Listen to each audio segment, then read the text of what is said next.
السلام علیکم ورحمۃ اللہ وبرکاتہ۔ سامعین حضرات، حضور صلی اللہ علیہ وسلم کے اخلاق کریم، یہودی مسلمان ہو گیا۔ ایک یہودی کا آپ پر قرض تھا، دین کی میعاد مقرر تھی، مگر یہودی وقت موعود سے پہلے ہی آ گیا اور اس نے سختی سے تقاضا کیا۔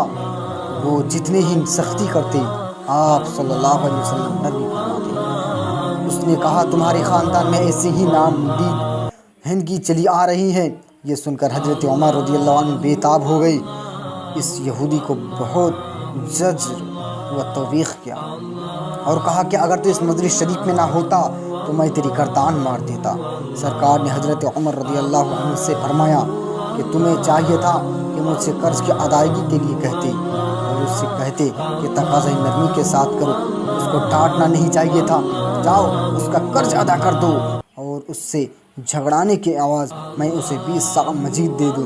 جب اس یہودی اس صورتحال دیکھی، اسی وقت ایمان لایا اور کہا، میں نے کتب سابقہ میں دیکھا ہے کہ نبی آخر الزماں کی یہ صفت ہوگی کہ چوں کوئی اس سے سختی سے پیش آئے گا تو نرمی سے پیش آئیں گے۔ ایسی اپنے روپے سے مجھے امتحان لینا مقصود تھا اور ٹھیک میں نے ویسے پایا جیسا کہ میں نے کتب سابقہ میں پڑھا تھا۔